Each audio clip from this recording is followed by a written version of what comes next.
time to fuel your business success. Welcome to Harmonious at Lunch. We're bringing you bite-sized advice and expert conversations to drive clarity and growth 5 days a week.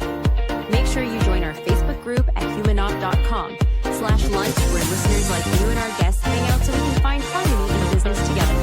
If you're building a business, you're in the right place. Let's dive in.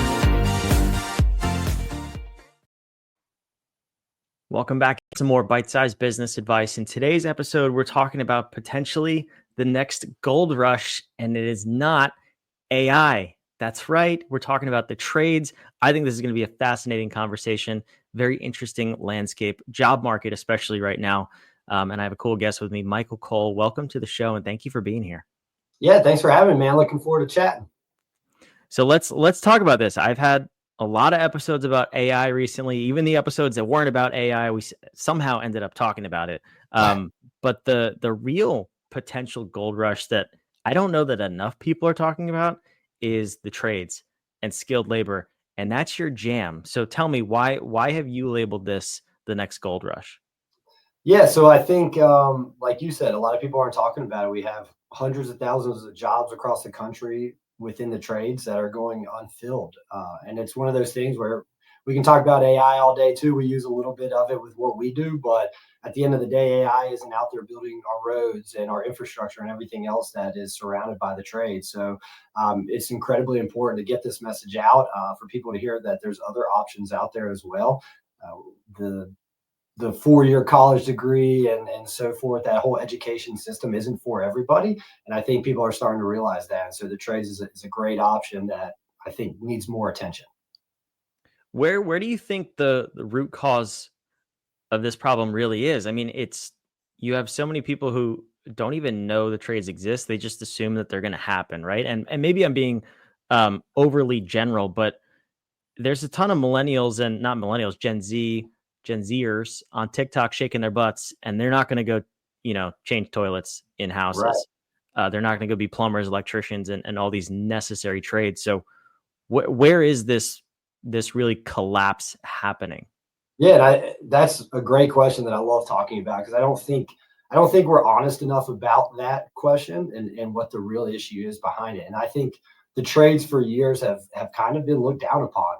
They look at it as anyone can do it, which to some degree, a lot of the trades are very simplistic. And it's kind of like that old, teach a man to fish, he'll eat for life, that whole analogy. And so you just about anyone could get into the trades. And I think the education system of pushing people into 4-year degrees and all this has become such a big picture for our kids nowadays that they don't even hear about the trades. It's not even in schools. When I was growing up, I mean, not to date myself, I'm only 40, but like masonry, auto mechanics, these were all classes that were electives in high school that are no longer there.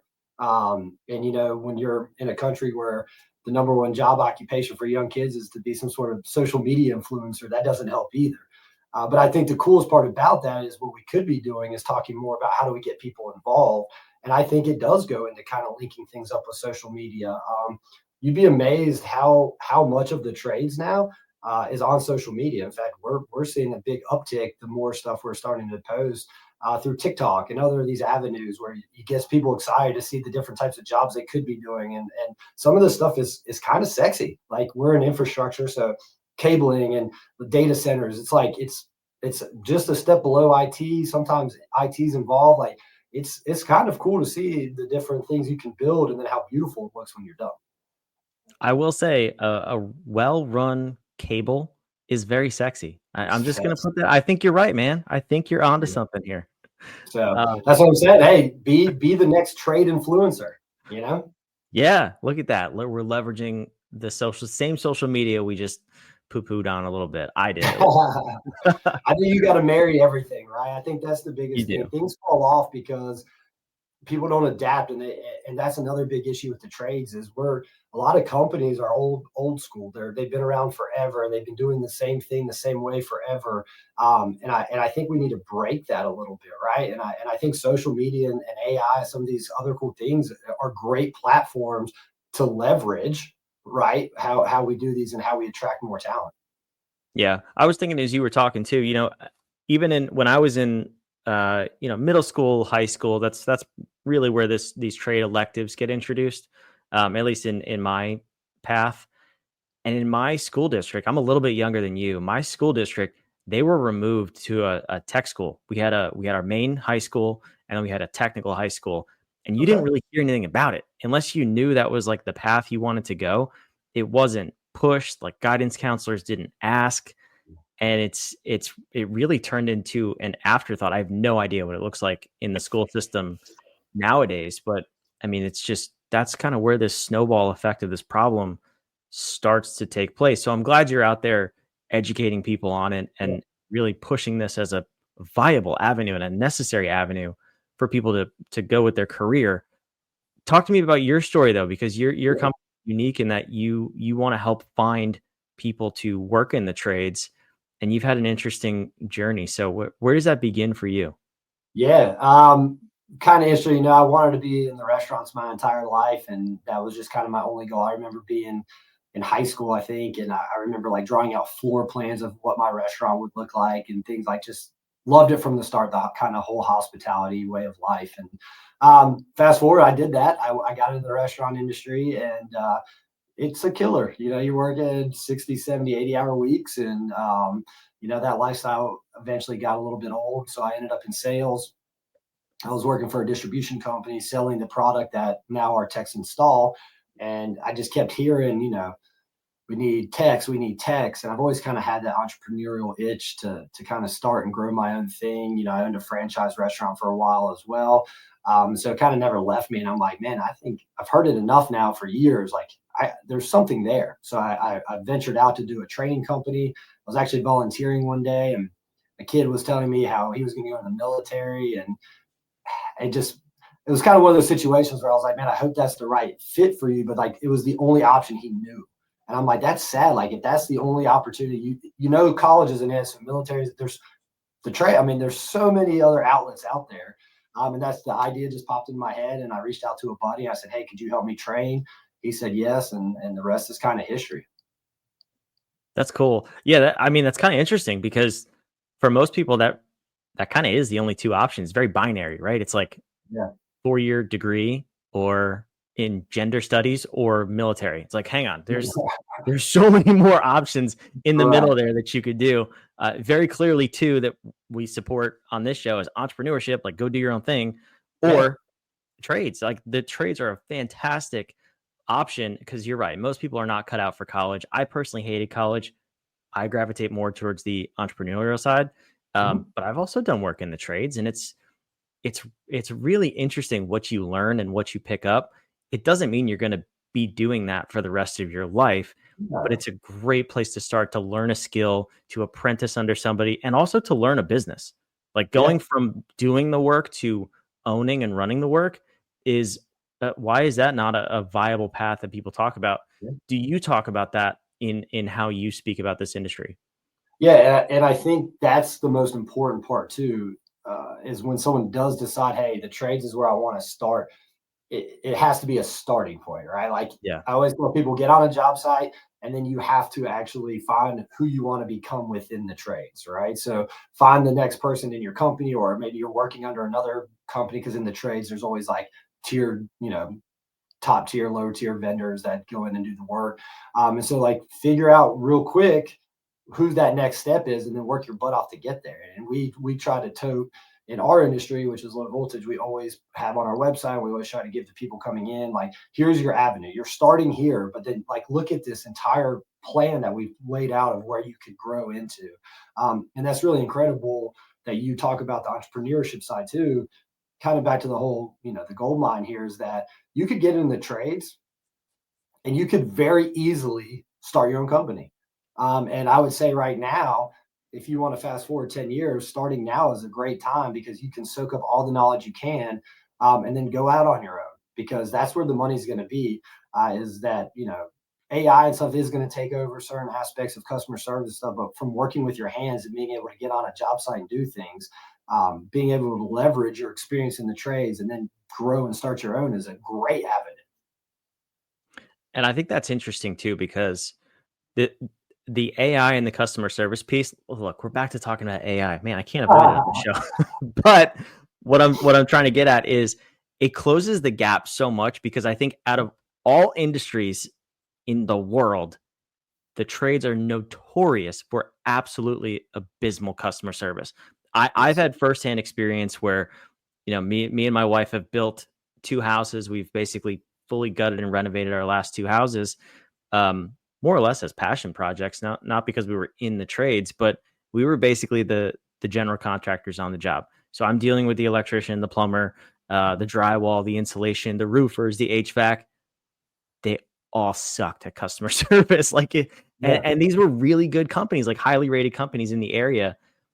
You can now own a business and not have to deal with that part that everyone else is seemingly terrible at. You can elevate the experience for your customer and stand out. So when you're hiring people or when you're helping companies hire, do you have an idea of the average length someone will stay doing the work before they either elevate to owning the company, running their own company, or just exiting? I mean, what's the sweet spot of how long people actually stay doing the job?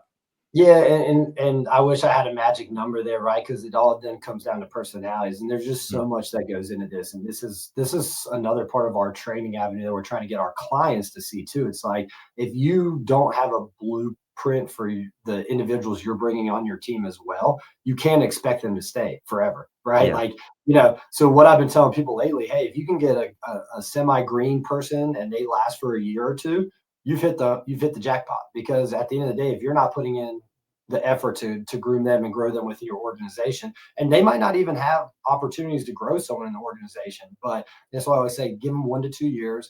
And then from owning your own business, I wish I could say 1 to 2 years.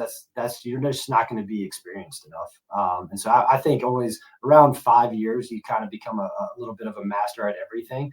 The problem with that is we see a lot of people go into the trades and then go belly up because they don't realize that there's a lot that goes into it. And then as you grow and you bring people on, you have to stay busy. So are you growing a business that you can be the owner in, or did you start a business because you were good at something and now you're in the business, you're working on the business, you're the president, the sales rep, the tech, like you can't sustain that.